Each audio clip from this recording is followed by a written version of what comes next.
Hello everyone, very warm welcome to you all in my class, in the class of accountancy, where we were dealing with the term 2 accountancy syllabus related to the concept of examination so that we could make a clear sense of entire syllabus and ensure the maximum marks in the examination. इससे पहले की class में हम लोगों ने अपने term 2 के और कुछ इंपॉर्टेंट चैप्टर्स की बात की थी, उसकी प्रैक्टिकल इम्प्लीमेंटेशन की, उसकी कॉन्सेप्ट और अकाउंटिंग ट्रीटमेंट की बात की थी। आज के अपने लेक्चर में हम एक नया और एक बहुत ही इंपॉर्टेंट चैप्टर शुरू करने जा रहे हैं, जो कि हमारा है फाइनेंशियल स्टेटमेंट और accounting treatment in the case of dissolution of the partner. Already these chapters have already been discussed before you. We will try to make sure that the entire syllabus has been revised before you, ताकि exam में जब आप जाएँ तो ज़्यादा से ज़्यादा अच्छा और ज़्यादा से ज़्यादा इफेक्टिव करके आएँ। तो इसलिए हम जो टॉपिक है उसको 2 बार 3 बार सारी चीज़ें रिवाइज कर रहे हैं और इंश्योर कर रहे हैं कि कहीं कोई टॉपिक छूट ना जाए, और जो भी इम्पोर्टेंट टॉपिक हैं उनकी प्रैक्टिकल इम्प्लीमेंटेशन के बेसिस पे, प्रैक्टिकल डिस्कशन के बेसिस पे ज़्यादा से ज़्यादा जो है आपके सामने टीचिंग हो पाए, ताकि आप जब एग्ज़ाम फेस करें तो ज़्यादा इफेक्टिव और ईजियर तरीके से एग्ज़ाम फेस करें। So let us talk about the concept of dissolution of partnership and accounting treatment related to that. First of all, let us deal related to the concept of financial concept of the dissolution. सबसे पहले हम बात करते हैं कि dissolution होता क्या है। ठीक है, let us try to revise the concept of the dissolution. Dissolution could be said as a process of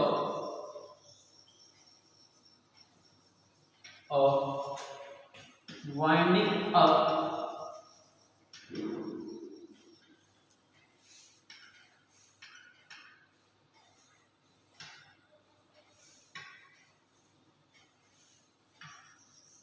of an organization। किसी ऑर्गेनाइजेशन में वाइंडिंग अप के प्रोसेस को हम डिसोल्यूशन कहते हैं। Means we could say that a situation wherein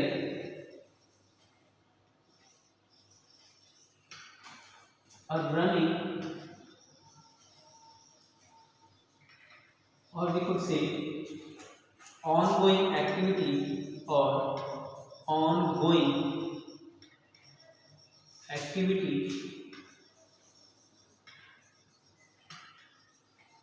are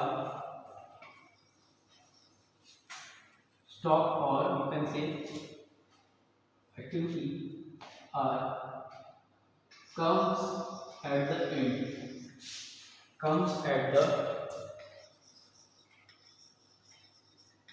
end।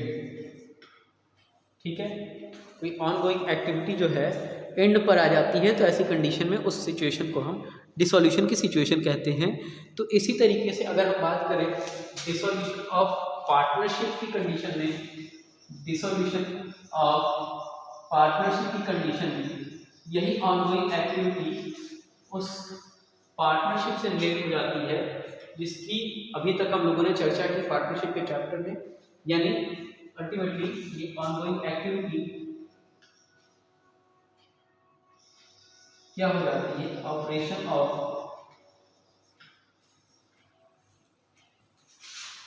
a business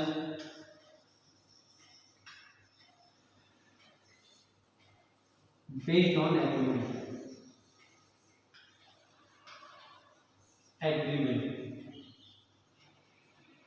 यानी we could say that the liquidation of, it means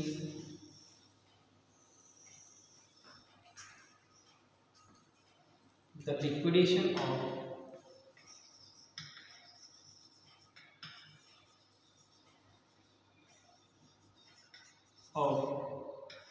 partnership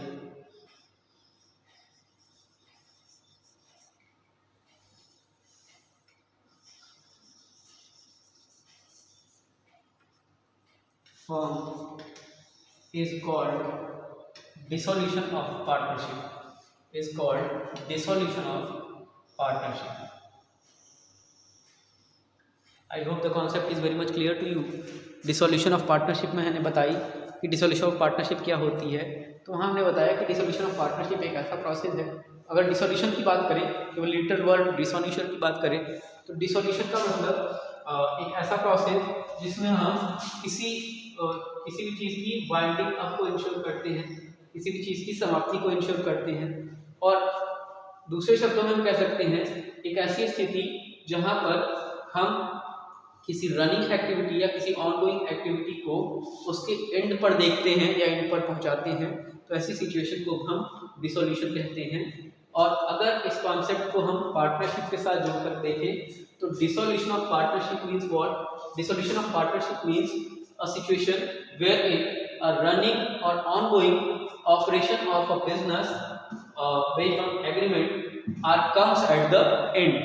Therefore, we could conclude that the liquidation of the partnership firm could also be defined as a dissolution of partnership or dissolution of the partnership firm. यहाँ पे एक considerable factor ये है कि जो liquidation होता है, liquidation जो होता है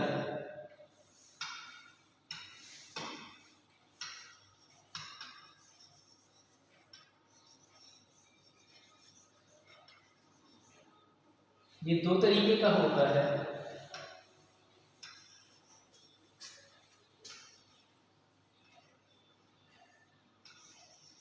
liquidation of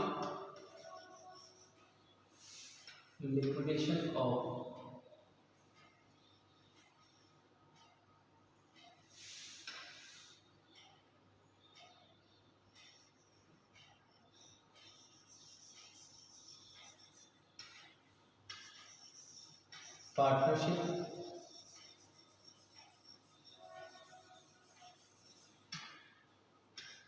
and liquidation of partnership firm.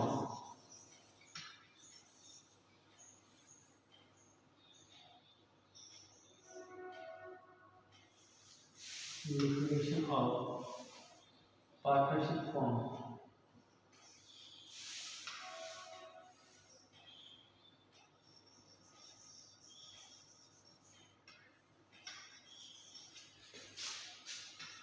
ये दोनों ही एक्चुअली एक दूसरे के ऊपर इंटरडिपेंडेंट हैं और हम कह सकते हैं इसके कॉन्सेप्ट को, इसके डिस्टिंक्ट को क्लियर करने के लिए इसका सेंस समझना जरूरी है। तो we could say that in the case of the dissolution of partnership there is no. So let us talk about the situation where in which the partnership get dissolved. As I told you in the figure, that first one is the situation when there is a condition of change in PSR take place between the existing partner. जो हमारे वर्तमान partner हैं, existing partner हैं, उनके बीच जो PSR है अगर वो चेंज हो जाता है तो हमारी पार्टनरशिप यानी जो पुराना समझौता है वो हमारा एब्सोल्यूट हो जाता है, ऑब्सोलेट हो जाता है, एक्चुअली वो कैंसिल हो जाता है और पार्टनरशिप खत्म हो जाती है। इसी के तरीके से अगर हम बात करें कि हमारा जो नया पार्टनर है अगर वो एडमिशन लेता है तो एडमिशन के केस पे में भी जो पुराने पार्टनर्स के बीच जो डीड थी वो डीड कैंसिल हो जाती है। सपोज़ हमारे जो डीड है वो डीड 3 पार्टनर्स के बीच थी और ultimately due to the admission वो 4 पार्टनर्स के बीच हो गई। तो ऐसी कंडीशन में हम जो पुराने 3 पार्टनर हैं उनकी डीड को वायलेट मान करके 4 पार्टनर्स के बीच की जो डीड है उसको एग्जिस्ट करेंगे, उसको एक्सेप्ट करेंगे। ठीक है। इसके अलावा अगर मान लीजिए कि हमारे किसी पार्टनर का रिटायरमेंट होता है तो भी सेम सिचुएशन एग्जिस्ट करेगी, क्योंकि जब रिटायरमेंट होती है तो रिटायरमेंट में भी जो हमारे पार्टनर हैं वो 4 से 3 हो जाएंगे। तो 4 के बीच जो समझौता हुआ था अब वो कैंसिल हो जाएगा और 3 के साथ जो समझौता हो रहा है यानी एग्जिस्टिंग जो पार्टनर है उनके बीच जो समझौता हो रहा है उसे हम पार्टनरशिप उसके साथ हम नई पार्टनरशिप फर्म का ऑपरेशन करेंगे और नई पार्टनरशिप फर्म चलाएंगे।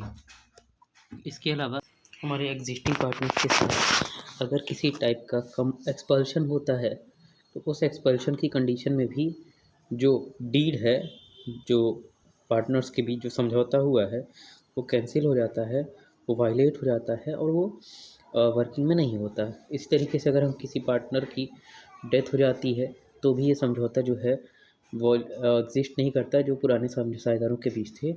जो जिंदा रिमेनिंग पार्टनर हैं उनके साथ समझौता किया जाता है और उस समझौते को प्रैक्टिस में लाया जाता है।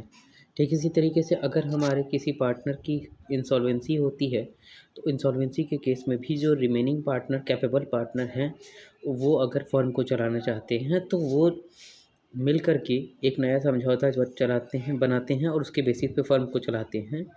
तो ऐसी कंडीशन में जो पुराने साझेदारों के साथ जो समझौता हुआ था, पार्टनरशिप हुई थी, वो कैंसिल हो जाती है और एक नई पार्टनरशिप जो है एग्जिस्ट करती है। Even after the firm is working remain work in the working. इसके अलावा अगर मान लीजिए कि किसी पर्टिकुलर टाइम पीरियड के लिए हमने पार्टनरशिप की है और वो टाइम पीरियड एक्सपायर कर जाता है तो ऐसी कंडीशन में भी वो जो पुरानी पार्टनरशिप है वो वायलेट हो जाती है, लेकिन फर्म चलती रहती है। और अगर हम हमारी ऑर्गेनाइजेशन जो है नया डीड बना करके फर्म को चलाना चाहती है तो फिर से एक नई डीड बनाती है और ऐसी कंडीशन में जो पुरानी डीड है वो वायलेट हो जाती है। So these are the condition when the entire deed or the partnership that has been made between or among the partner become dissolute, become violate, and the new deed or agreement take place between or among them. Now let us talk about the condition when the firm got dissolute. अगर हम partnership firm के dissolution की बात करें तो partnership firm की dissolution के कई सारे तरीके हैं, जहां सबसे पहला तरीका है जो ऑर्गेनाइजेशन के जो मेंबर्स हैं अगर वो आपस में म्यूचुअल एग्रीमेंट कर लें under section 40 of partnership act, तो ऐसी कंडीशन में जो पार्टनरशिप फर्म है वो डिसोल्यूट हो जाती है। यानी as it has been discussed before you that partnership firm में dissolve on when all the partner get agree for its dissolution. Since partnership firm is set up an agreement, it can be dissolved by an agreement. यानी जब सारे partner मिल करके ये समझौता कर लें कि हमारी ऑर्गेनाइजेशन को बंद कर देना चाहिए, उसके बंद करने का समय या कारण आ चुका है, तो ऐसी कंडीशन में क्योंकि सारे पार्टनर्स की सहमति से ये फर्म बनी थी और ऐसी कंडीशन में जब पार्टनर्स की सहमति हो रही है तो उस फर्म को बंद भी किया जा सकता है। It is called dissolution of partnership firm by mutual agreement when the all partners are agreed to dissolve the firm or liquidate the firm. I hope the concept of mutual agreement related partnership dissolution is very much clear to you. Let us talk about the next method of dissolution, that is compulsory dissolution. Compulsory dissolution कौन कौन सी condition में होता है उसकी explanation section number 41 में दी गई है और एक एक करके कंपल्सरी डिसोल्यूशन की कंडीशंस की बात करते हैं। जैसे when all the partners become insolvent और the business of the firm become unlawful. जब हमारी ऑर्गेनाइजेशन का सारा जो जितने भी पार्टनर्स हैं वो सारे के सारे इंसॉल्वेंट हो जाता है, तो ऐसी कंडीशन में हमारी फर्म जो है वो अल्टीमेटली बंद करना उसे ज़रूरी हो जाता है। So when the partners of the firm और the business become insolvent, the firm have to dissolve the by the organise partners.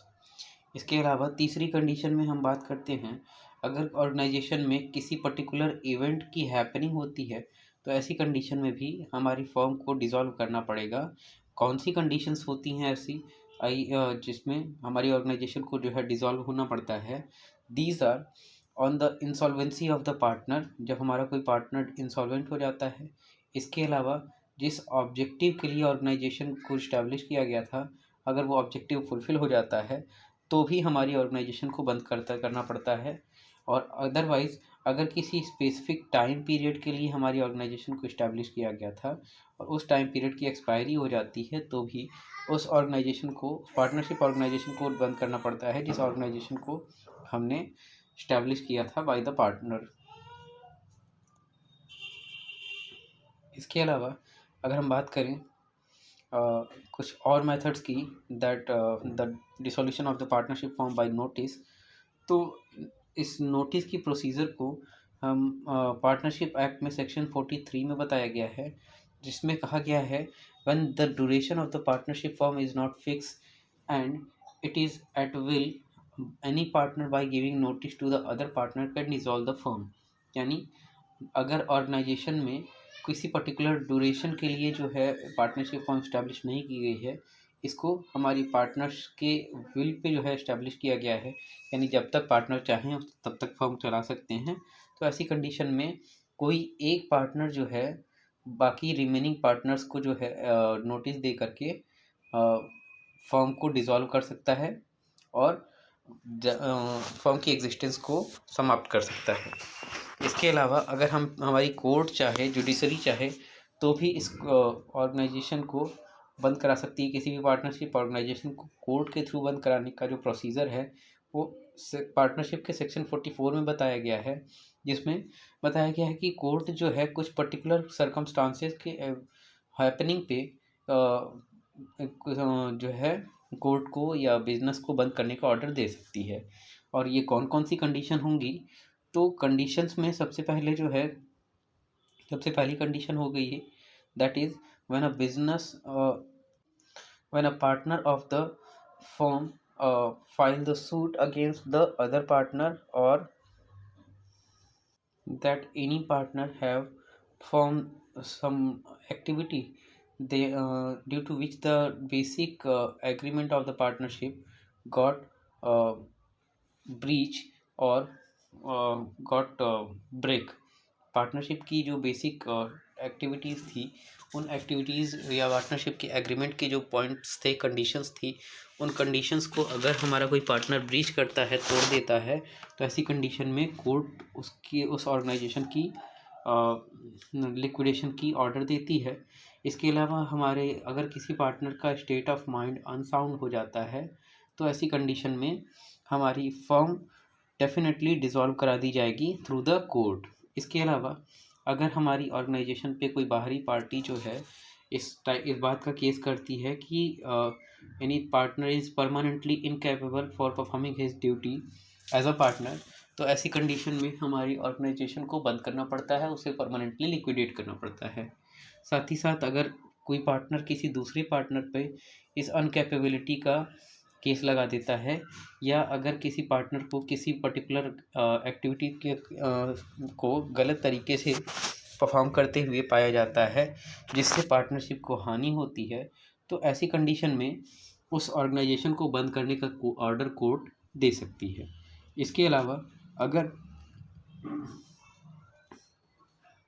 हमारी फर्म का कोई पार्टनर अपना इंटरेस्ट, अपना प्रॉफिट जो है किसी थर्ड पार्टी को प्रोवाइड करता है, तो भी ऐसी कंडीशन में हमारी फर्म को डिसॉल्व करने का ऑर्डर कोर्ट दे सकती है।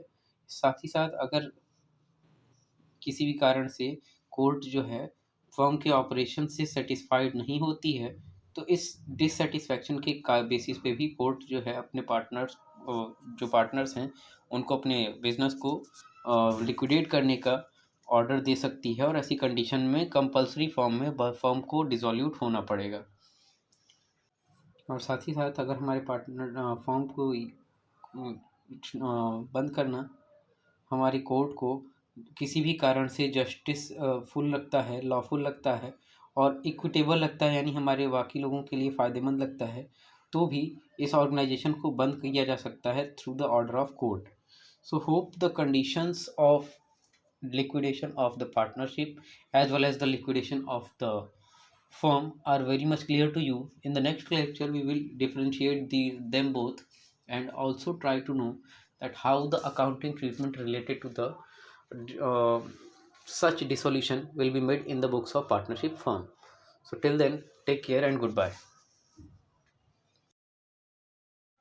So let us talk about the situation where in which the partnership get dissolute. As I told you in the figure, that first one is a situation when there is a condition of change in PSR take place between the existing partner। जो हमारे वर्तमान partner हैं, existing partner हैं, उनके बीच जो PSR है अगर वो चेंज हो जाता है, तो हमारी पार्टनरशिप यानी जो पुराना समझौता है वो हमारा एब्सोल्यूट हो जाता है, ऑब्सोलेट हो जाता है एक्चुअली, वो कैंसिल हो जाता है और पार्टनरशिप खत्म हो जाती है। इसी के तरीके से अगर हम बात करें कि हमारा जो नया पार्टनर है अगर वो एडमिशन लेता है तो एडमिशन के केस पे में भी जो पुराने पार्टनर्स के बीच जो डीड थी वो डीड कैंसिल हो जाती है। सपोज़ हमारे जो डीड है वो डीड 3 पार्टनर्स के बीच थी और ultimately due to the admission वो 4 पार्टनर्स के बीच हो गई। तो ऐसी कंडीशन में हम जो पुराने 3 पार्टनर हैं उनकी डीड को वायलेट मान करके 4 पार्टनर्स के बीच की जो डीड है उसको एग्जिस्ट करेंगे, उसको एक्सेप्ट करेंगे। ठीक है। इसके अलावा अगर मान लीजिए कि हमारे किसी पार्टनर का रिटायरमेंट होता है तो भी सेम सिचुएशन एग्जिस्ट करेगी, क्योंकि जब रिटायरमेंट होती है तो रिटायरमेंट में भी जो हमारे पार्टनर हैं वो 4 से 3 हो जाएंगे।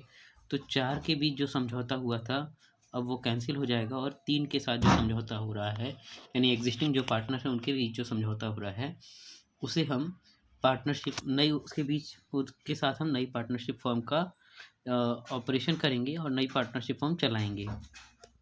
इसके अलावा हमारे एग्जिस्टिंग पार्टनर के साथ अगर किसी टाइप का कम एक्सपल्शन होता है तो उस एक्सपल्शन की कंडीशन में भी जो डीड है, जो पार्टनर्स के बीच जो समझौता हुआ है वो कैंसिल हो जाता है, वो वायलेट हो जाता है और वो वर्किंग में नहीं होता। इस तरीके से अगर हम किसी पार्टनर की डेथ हो जाती है तो भी ये समझौता जो है वो एग्जिस्ट नहीं करता जो पुराने साझेदारों के बीच थे।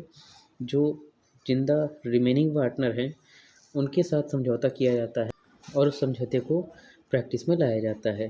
ठीक इसी तरीके से अगर हमारे किसी पार्टनर की इंसॉल्वेंसी होती है तो इंसॉल्वेंसी के केस में भी जो रिमेनिंग पार्टनर कैपेबल पार्टनर हैं वो अगर फर्म को चलाना चाहते हैं तो वो मिल कर के एक नया समझौता जो चलाते हैं बनाते हैं और उसके बेसिस पे फर्म को चलाते हैं। तो ऐसी कंडीशन में जो पुराने साझेदारों के साथ जो समझौता हुआ था, पार्टनरशिप हुई थी, वो कैंसिल हो जाती है और एक नई पार्टनरशिप जो है एग्जिस्ट करती है even after the firm is working remain work in the working.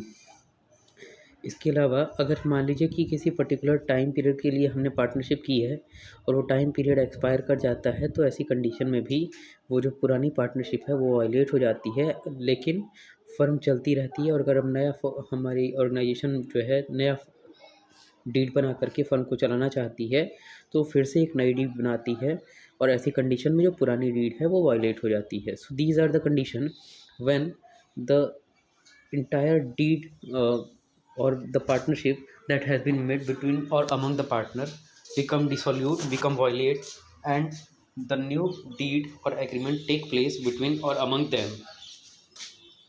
Now let us talk about the condition when the firm got dissolute.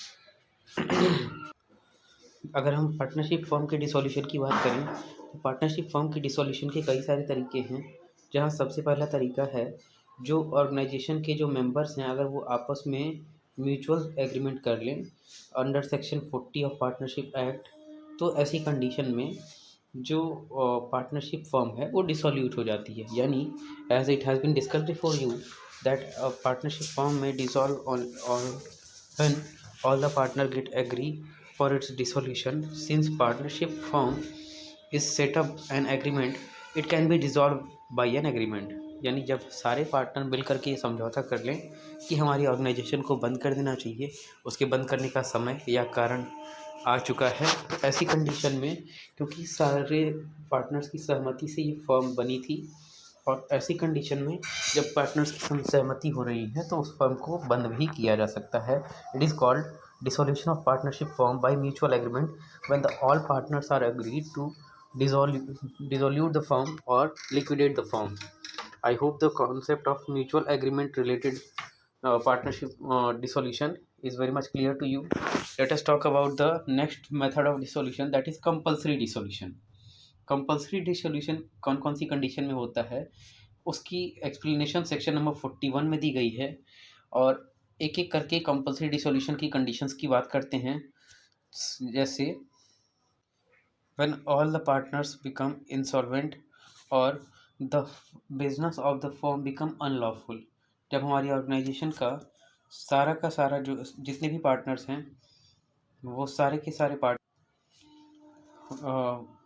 Insolvent हो जाता है, तो ऐसी कंडीशन में हमारी फर्म जो है वो अल्टीमेटली बंद करना उसे ज़रूरी हो जाता है। सो when the partners of the firm or the business become insolvent, the firm have to dissolve the by the partners. इसके अलावा तीसरी कंडीशन में हम बात करते हैं, अगर ऑर्गेनाइजेशन में किसी पर्टिकुलर इवेंट की हैपनिंग होती है तो ऐसी कंडीशन में भी हमारी फर्म को डिसॉल्व करना पड़ेगा। कौन सी कंडीशंस होती हैं ऐसी जिसमें हमारी ऑर्गेनाइजेशन को जो है डिसॉल्व होना पड़ता है? These are on the insolvency of the partner, जब हमारा कोई पार्टनर इंसॉल्वेंट हो जाता है। इसके अलावा जिस ऑब्जेक्टिव के लिए ऑर्गेनाइजेशन को इस्टेब्लिश किया गया था, अगर वो ऑब्जेक्टिव फुलफ़िल हो जाता है तो भी हमारी ऑर्गेनाइजेशन को बंद करना पड़ता है। और अदरवाइज़ अगर किसी स्पेसिफिक टाइम पीरियड के लिए हमारी ऑर्गेनाइजेशन को इस्टेब्लिश किया गया था और उस टाइम पीरियड की एक्सपायरी हो जाती है तो भी उस ऑर्गेनाइजेशन को, पार्टनरशिप ऑर्गेनाइजेशन को बंद करना पड़ता है जिस ऑर्गेनाइजेशन को हमने इस्टेब्लिश किया था बाय द पार्टनर। इसके अलावा अगर हम बात करें कुछ और मेथड्स की, that the dissolution of the partnership form by notice, तो इस नोटिस की प्रोसीजर को हम पार्टनरशिप एक्ट में सेक्शन 43 में बताया गया है, जिसमें कहा गया है when the duration of the partnership form is not fix and it is at will, any partner by giving notice to the other partner can dissolve the firm. यानी अगर ऑर्गेनाइजेशन में किसी पर्टिकुलर ड्यूरेशन के लिए जो है partnership form establish नहीं की गई है, इसको हमारी पार्टनर्स के विल पे जो है इस्टेब्लिश किया गया है, यानी जब तक पार्टनर चाहें तब तक फर्म चला सकते हैं। तो ऐसी कंडीशन में कोई एक पार्टनर जो है बाकी रिमेनिंग पार्टनर्स को जो है नोटिस दे करके फर्म को डिसॉल्व कर सकता है और फर्म की एग्जिस्टेंस को समाप्त कर सकता है। इसके अलावा अगर हमारी कोर्ट चाहे, जुडिशरी चाहे, तो भी इस ऑर्गेनाइजेशन को बंद करा सकती है। किसी भी पार्टनरशिप ऑर्गेनाइजेशन को कोर्ट के थ्रू बंद कराने का जो प्रोसीजर है वो पार्टनरशिप के सेक्शन 44 में बताया गया है, जिसमें बताया गया है कि कोर्ट जो है कुछ पर्टिकुलर सर्कमस्टांसेस के हैपनिंग पे जो है कोर्ट को या बिजनेस को बंद करने का ऑर्डर दे सकती है। और ये कौन कौन सी कंडीशन होंगी? तो कंडीशंस में सबसे पहले जो है, सबसे पहली कंडीशन हो गई है, that is when a business when a partner of the firm file the suit against the other partner और that any partner have formed some activity they due to which the basic agreement of the partnership got breach or got break। Partnership की जो basic activities थी, उन activities या partnership के agreement के जो points थे, कंडीशंस थी, उन कंडीशंस को अगर हमारा कोई पार्टनर ब्रीच करता है, तोड़ देता है, तो ऐसी कंडीशन में कोर्ट उस ऑर्गेनाइजेशन की लिक्विडेशन की ऑर्डर देती है। इसके अलावा हमारे अगर किसी पार्टनर का स्टेट ऑफ माइंड अनसाउंड हो जाता है तो ऐसी कंडीशन में हमारी फर्म डेफिनेटली डिसॉल्व करा दी जाएगी थ्रू द कोर्ट। इसके अलावा अगर हमारी ऑर्गेनाइजेशन पे कोई बाहरी पार्टी जो है इस बात का केस करती है कि any partner is permanently incapable for performing his duty as a partner, तो ऐसी कंडीशन में हमारी ऑर्गेनाइजेशन को बंद करना पड़ता है, उसे परमानेंटली लिक्विडेट करना पड़ता है। साथ ही साथ अगर कोई पार्टनर किसी दूसरे पार्टनर पे इस अनकैपेबिलिटी का केस लगा देता है, या अगर किसी पार्टनर को किसी पर्टिकुलर एक्टिविटी के को गलत तरीके से परफॉर्म करते हुए पाया जाता है जिससे पार्टनरशिप को हानि होती है, तो ऐसी कंडीशन में उस ऑर्गेनाइजेशन को बंद करने का ऑर्डर कोर्ट दे सकती है। इसके अलावा अगर हमारी फर्म का कोई पार्टनर अपना इंटरेस्ट, अपना प्रॉफिट जो है किसी थर्ड पार्टी को प्रोवाइड करता है, तो भी ऐसी कंडीशन में हमारी फर्म को डिसॉल्व करने का ऑर्डर कोर्ट दे सकती है। साथ ही साथ अगर किसी भी कारण से कोर्ट जो है फर्म के ऑपरेशन से सेटिस्फाइड नहीं होती है, तो इस डिससेटिस्फैक्शन के बेसिस पे भी कोर्ट जो है अपने पार्टनर्स, जो पार्टनर्स हैं, उनको अपने बिजनेस को लिक्विडेट करने का ऑर्डर दे सकती है, और ऐसी कंडीशन में कंपलसरी फॉर्म में फर्म को डिसॉल्यूट होना पड़ेगा। और साथ ही साथ अगर हमारे पार्टनर फॉर्म को बंद करना हमारी कोर्ट को किसी भी कारण से जस्टिस फुल लगता है, लॉफुल लगता है और इक्विटेबल लगता है, यानी हमारे बाकी लोगों के लिए फ़ायदेमंद लगता है, तो भी इस ऑर्गेनाइजेशन को बंद किया जा सकता है through the order of court. So hope the conditions of liquidation of the partnership as well as the liquidation of the firm are very much clear to you. In the next lecture we will differentiate them both and also try to know that how the accounting treatment related to the uh, such dissolution will be made in the books of partnership firm. So till then, take care and goodbye.